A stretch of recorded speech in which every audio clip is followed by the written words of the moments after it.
প্রিয় ষষ্ঠ শ্রেণীর শিক্ষার্থী বন্ধুরা, সবাইকে জানাই আসসালামু আলাইকুম। আজকের ভিডিওতে আমরা তোমাদের বাংলা বইয়ের তৃতীয় অধ্যায় তৃতীয় পরিচ্ছদ নিয়ে আলোচনা করব। তো চলো বেশি কথা না বলে ভিডিওটি শুরু করি।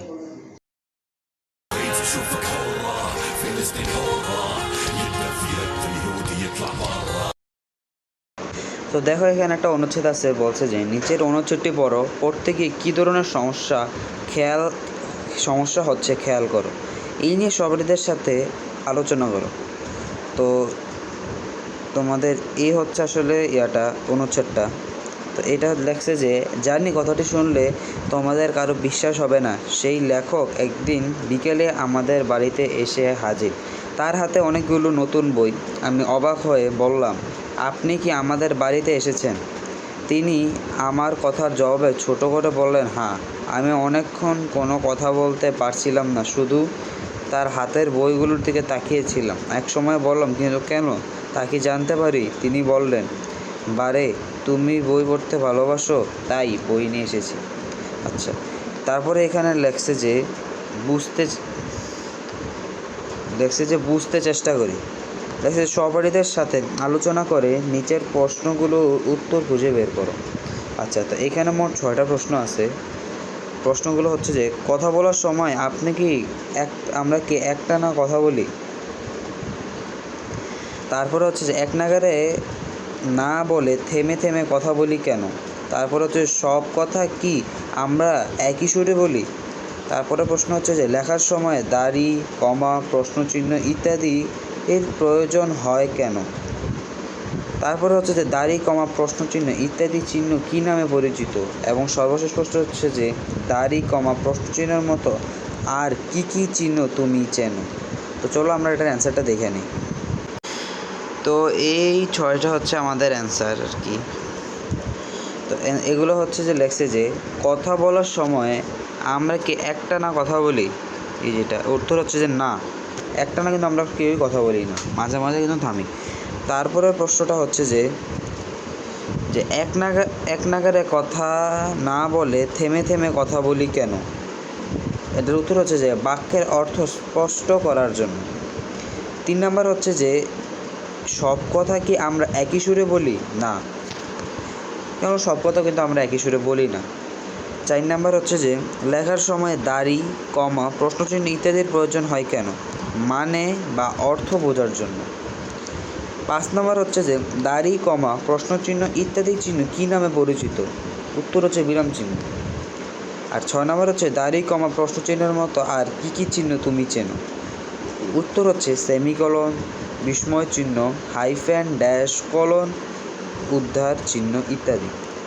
আচ্ছা, তো তারপরে চলো আমরা তারপরে কি আছে লেখা সেটা দেখে নিই। এখানে দেখো লেখা আছে জ্যোতিচিহ্ন। তো জ্যোতিচিহ্ন কি?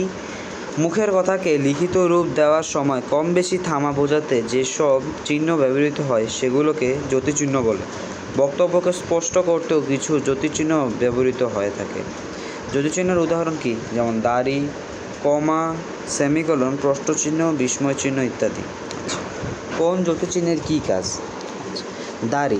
দাড়ি বাক্যের সমাপ্তি বোঝায়, যেমন সে খেলার মাঠ থেকে বাড়ি ফিরল। 2 নাম্বার হচ্ছে কমা, একটু বিরতি বোঝাতে কমা ব্যবহার করা হয়। তারপর যেমন আমার পছন্দের ফুল গোলাপ, বেলি, জুই আর হাসনা হেনা। 3 নাম্বার হচ্ছে সেমিকলন, ঘনিষ্ঠভাবে সম্পর্ক আছে এমন দুটি বাক্যের মাঝখানে সেমিকলনের ব্যবহার হয়, যেমন তিনি এলেন তবে বেশিক্ষণ বসলেন না। 4 নাম্বার হচ্ছে প্রশ্নচিহ্ন, সাধারণত কোনো কিছু জিজ্ঞাসা করার ক্ষেত্রে প্রশ্নচিহ্ন বসে, যেমন সে কখন এসেছে। 5 নাম্বার বিস্ময় চিহ্ন, বিভিন্ন আবেগ বোঝাতে বিস্ময় চিহ্ন বসে, যেমন বাহ, তুমি তো চমৎকার ছবি আঁকো। 6 নাম্বার হাইফেন, দুটি শব্দকে এক করতে অনেক সময় হাইফেন ব্যবহার করা হয়, যেমন ভালো মন্দ নিয়েই মানুষের জীবন। 7 নাম্বার হচ্ছে ড্যাশ, এক বাক্যের ব্যাখ্যা পরের বাক্যে করা হলে দুটি বাক্যের মাঝে ড্যাশ বসে, যেমন তিনি ভালো রাজা, তিনি প্রজাদের কথা সব সময় ভাবেন। 8 নাম্বার হচ্ছে কলন, উদাহরণ উপস্থাপনের সময় কলন বসে, যেমন যোগাযোগের দুটি রূপ, ভাষিক যোগাযোগ ও অভাষিক যোগাযোগ। 9 নাম্বার উদ্ধার চিহ্ন, কারো কথা সরাসরি দেখাতে উদ্ধার চিহ্ন বসে। যেমন শিক্ষক বললেন, তোমরা বড় হয়ে সিরাজউদ্দৌলা সম্পর্কে অনেক কিছু জানতে পারবে। আচ্ছা, তো দেখো এরপর এখানে কিন্তু একটা লেখা আছে যে কোথায় কোন জ্যোতি চিহ্ন বসে। এখানে একটা ছক দেওয়া আছে, বলছে যে এই যে উদাহরণ দেওয়ার সময় কোন জ্যোতি চিহ্ন বসে এগুলো এখানে লিখবে। তো চলো আমরা এটা অ্যান্সারটা দেখে নিই। তো এই হচ্ছে আমাদের অ্যান্সার। এখানে লেখা যে উদাহরণ দেওয়ার সময় আসলে কোন জ্যোতি চিহ্ন বসে, সেটা হচ্ছে ড্যাশ। এক বাক্যের ব্যাখ্যা পরের বাক্যে করতে চাইলে দুই বাক্যের মাঝে ড্যাশ বসে। কারো কথা সরাসরি বোঝাতে উদ্ধৃতি চিহ্ন কিন্তু ব্যবহৃত হয়। কোনো বাক্যে যখন কিছু জিজ্ঞাসা করা হয় তখন প্রশ্নবোধক চিহ্ন বসে। ঘনিষ্ঠভাবে সম্পর্ক আছে এমন দুটি বাক্যের মাঝখানে সেমিকোলন বসে। ঘনিষ্ঠভাবে সম্পর্ক আছে সেটা তো হয় আপনার, এটা তো ঠিকই আছে, সেমিকোলনে বসে। তারপরে দুটি শব্দকে এক করতে হাইফেন ব্যবহৃত হয়। বাক্যে বিভিন্ন ধরনের আবেগ বোঝাতে বিস্ময় চিহ্ন ব্যবহৃত হয়। বাক্যের বিবরণ সাধারণভাবে শেষ হলে দাড়ি, আর বাক্যের মধ্যে একটু থামতে হলে কমা ব্যবহৃত হয়। তো চলো আমরা এরপরে কি আছে প্রশ্ন সেটা দেখে নিই।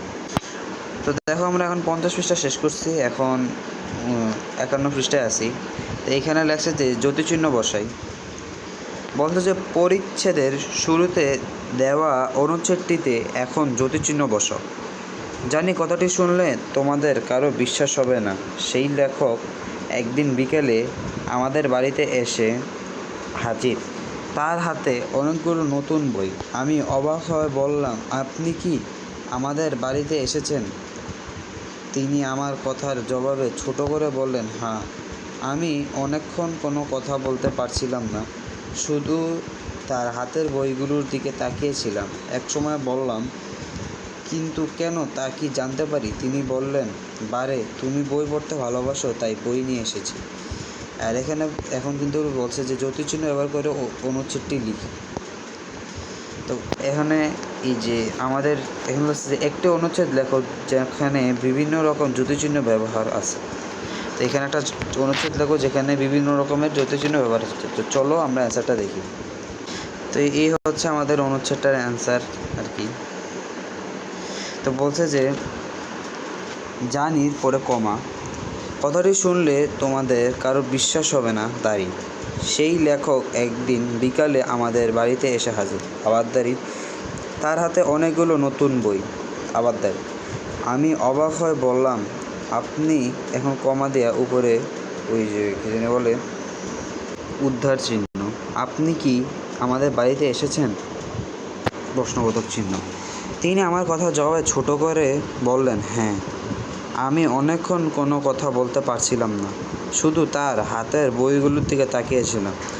এক সময় বললাম, কিন্তু কেন তা কি জানতে পারি? তিনি বললেন, বারে তুমি বই পড়তে ভালোবাসো তাই বই নিয়ে এসেছে।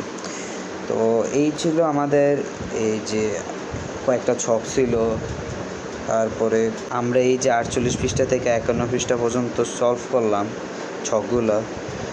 তো আজকের জন্য এতটুকুই। যদি ভিডিওটি ভালো লাগে থাকে অবশ্যই লাইক, সাবস্ক্রাইব, শেয়ার করবা। আল্লাহ হাফেজ।